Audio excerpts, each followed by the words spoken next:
Good morning, everybody. It's a great pleasure to be here with you today. And thank you, Nadia. Thank you, Nadia. I was making a joke. Her capacity to innovate impacts even the Luxembourg weather. You have realized how she has made it possible to have a bright and sunny day today in Luxembourg. I was enjoying these very last comments being made by the previous panel, and I liked so much to hear about the low-hanging fruit that is already there that we need to bet on and to invest and to ensure that we are able to develop, to deploy our capacities. And I was so happy to hear about cooperation mood, because this is what all of this is about, how we can cooperate to improve the quality of life, not only in the best place to live, which probably is Europe, but all over the world, how we can help each other to improve the quality of life. And I say this in a very particular year. This is the year where we celebrate the 10th anniversary of the Sustainable Development Goals, the Paris Agreement, the moment when we thought that we had achieved a paramount in terms of how we could work together for a better shared future for all. And it is quite a contradiction to see where we are today, because in fact what we see every day is that there are common forces challenging this way to understand how we can cooperate for a better world and how we should be thinking in different terms, how we come back, I could say, to the 19th century, where the strength, the force, was the main argument to decide on how to build the future, which is not good news. But if we cooperate together, most of the people in different countries, in different institutions, in the public and private communities in this room being represented today in this forum, we may stand up and say that we still want to cooperate for a better world. So I want to express my sincere appreciation for the close cooperation between the European Investment Bank, the European institutions, and all the players that came today to say that we want to work together. In a moment where the European Investment Bank has been a cornerstone for this mission, how we can develop a better world, how we can champion projects that do not only protect our economy, but understand that our economy, our development, relies on a good functioning ecosystem, on a prosperous society, or on a society that wants to invest in its own prosperity. So proud to be part of this big family, including the European Union's Climate and Development Bank. Fueling economic growth, understanding that the creation of wealth does matter, and that when we think about wealth, we need to think about a wealth that lasts and not just a very short-term profit that could not be lasting along the years. We are in a moment that I would qualify as a critical juncture, facing unprecedented challenges such as an intense geopolitical competition. And I come back to this idea of competition, competitiveness. We hear a lot about competing or defending instead of cooperation or thinking on how competitiveness may lie on a balanced approach on social, environmental, and economic aspects. We are living in a rapid technological changes. We are living in a context of uncertainties, and we cannot expect from others what we cannot do on our own. So we should be thinking how we can avoid staying in a corner, how we can identify the best way forward. Building around responses on our strengths, and we have a lot of strengths. We should not relay thinking that there is nothing that can be done. On the contrary, we can identify the must answers. In these turbulent times, this will be more important than ever. And the world is more than 2, 3 big powers. It is lots of people willing to invest in a better future that take into consideration the way we have managed in Europe to commit around our core values to develop a well-functioning society. Of course, still with many things and many challenges ahead, but a dream for most of the human beings in this planet. So we need to resist the temptation to compromise these principles in response to external pressures of uncertainty. On the contrary, we should be developing these principles, these ideas, in order to shape the right responses. Our values should guide our external and internal policies. And this is what we are trying to do in the Commission around different aspects that deal with external threats. And of course, it's been a shake how we can identify security as a main priority that we thought that could be approached in a much more relaxing way. That doesn't seem to be the case. Fostering cooperation rooted in diplomacy, mutual respect, the adherence to the international order, the UN Charter, the borders, the peace, the cooperation, the global governance, the regional or bilateral capacity to find the common ground, the trade, as a means to connect different societies to ensure a much more prosperous life. Internally, translating our values means pursuing sustainable and inclusive growth, which is essential for maintaining a healthy environment, job security, social peace, and preserving the resilience of our society. Europe has the strengths, and we need to navigate these moments. And we have lots of things that we identify as relevant aspects to be sure that our financial communities, our capacities to build around the single market and deepening the single markets, to make the best possible use of our savings, so to turn back to the society with additional proposals are not forgotten or left aside. We all know that the American financial markets have traditionally outperformed the European financial markets, but yet it is around sustainable finance that Europe leads. It is around these concepts of savings union, building and deepening the single market, using our resources to develop a model of economy that can last and provides comfort and wealth in a shared manner to all, based on our own values, is still the core of the European institutions' mandates. 62% of the European financial markets in terms of assets under management are ESG. That is, have sustainability credentials or characteristics of being sustainable.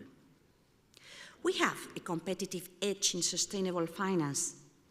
In fact, the rest of the world has and continues to look into the European Union as the example to follow. 58 taxonomies in other geographies thought about making across the globe being inspired by the European Union taxonomy, and equally in many other areas on how to identify the risk and how to create the value. Are we going to renounce to that? Of course not. The ESG, the sustainability linked to financial products, has been one of the most important growth trends in the European markets for a very long time already. And it is increasingly happening in many other parts of the world. So, we cannot forget about that. We may need to find ways to simplify the way we proceed. We may need to be more clear on why this matters, but we cannot forget about this. We cannot forget that we want a prosperous economy, that we want to fabric in Europe, that we want the public services that allow us to count on an educated population, medical and health attention for the citizens, capacity to provide opportunities to all, and this means making wise decisions when dealing with finance. Last week, we adopted one of the most relevant strategies so to ensure that we can keep on building this growth narrative and to bet on the European capacities to fabric, to manufacture in Europe. The Clean Industrial Deal is at the heart of the flagship initiatives for the first 100 days of this Commission. This plan is not just a policy. It is Europe's business plan for tackling the climate crisis, boosting competitiveness, and securing a prosperous future for our industries and our citizens. It is clean, it is industrial, it is deal. It is clean because if we want to create value, we know that we need to take into consideration such a relevant thing as market forces that do understand that ecosystems, biodiversity, climate, resource efficiency are at the very core of smart decisions when creating wealth. It is industrial because we want to manufacture, we want to innovate, we want to count on high-quality jobs. We want to be sure that we are more resilient, that we combine in a much more healthier manner global and local, but that we can contribute to the industrial revolution that is already ongoing. And it is deal, because we need to partner with different stakeholders, public, private, national, local, international. Markets have developed much more broader, but very small at the same time. It sets out a clear pathway for Europe to lead as a clean manufacturing and innovation powerhouse, something that we have always appreciated, where we can find many other partners all over the world, where we can find how to ensure that our talent, our young talent, remains in Europe. There are 6 key pillars guiding this journey: ensuring access to affordable energy, and we have here my very good colleague Dan Jorgensen, the Commissioner in charge of energy, to boosting clean supply and demand, how we can create the conditions to ensure that we take the right decisions when being consumers or when taking into consideration the public procurement on the availability of resources and services that are solid. Mobilizing public and private investments, powering the circular economy, fostering international partnerships, and upskilling workers to guarantee a fair and inclusive transition for all. And the financial component of our plan stands out as a pivotal element. To make this transition a reality, we must secure the necessary investments from scaling up renewable energy infrastructures to supporting the manufacturing of clean technologies. In the short term, we have committed to develop a joint roadmap for competitiveness and decarbonization, aiming for 100 billion euros in funding based on available funds in the Innovation Fund, additional revenues resulting from parts of the emission trading system, as well as the revision of the InvestEU facility. In the upcoming proposal to the next multi-annual financial framework before the summer, a new European Competitiveness Fund will respond to these needs in a much more integrated fashion. But we need to start thinking how we are going to shape this. The fund will establish an investment capacity that will support the strategic technologies and manufacturing which are critical to European competitiveness, including important projects of common European interest or infrastructure that can connect Europe. It will help to leverage and de-risk private investments. We have worked closely with the European Investment Bank in the preparatory stages of this plan. And now we count on your commitment, your support for the implementation. And speaking out about the de-risking investments to accelerate the energy transition, I could underscore the very important role that the European Investment Bank has already, is still, and will still play in this field. The pilot program on corporate power purchase agreements for an indicative amount of 500 million euros will allow industrial customers to buy energy directly from a producer like renewable energy sources at a lower price. And the European Investment Bank is also our key partner to introduce a grid manufacturing package to give a grid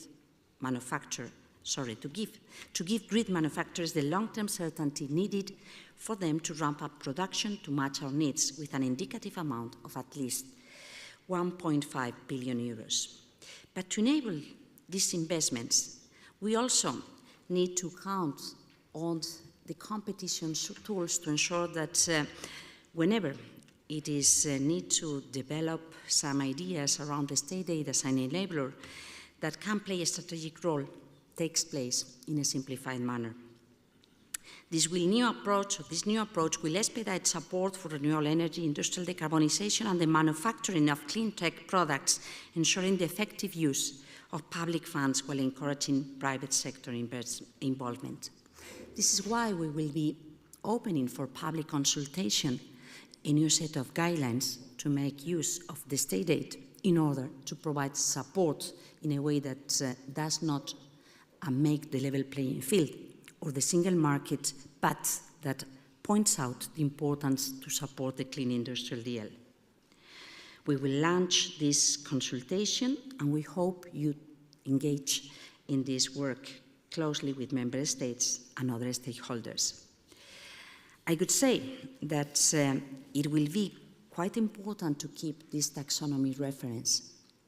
I could say that knowing what we speak about, reassuring the importance to keep the purpose of this whole sustainable finance package, so to allow us to learn how to invest in a smart manner, how to avoid risks that we do not want to be facing in the time to come, will still be very important. We remain deeply committed to building a greener and fairer society, and we look forward to a constructive debate between pro-European groups to deliver while maintaining the policy objectives and main elements in these crucial regulations. Looking to the future, the work is far from being done. Looking to the past, we count on the framework conditions, on the landscape that we wanted to achieve as the reference that we should be following. In today's complex geopolitical landscape, believe me, Europe can make a difference, and there are many people outside that wait from us making the difference. Please, let's join forces and act together. Thank you so much.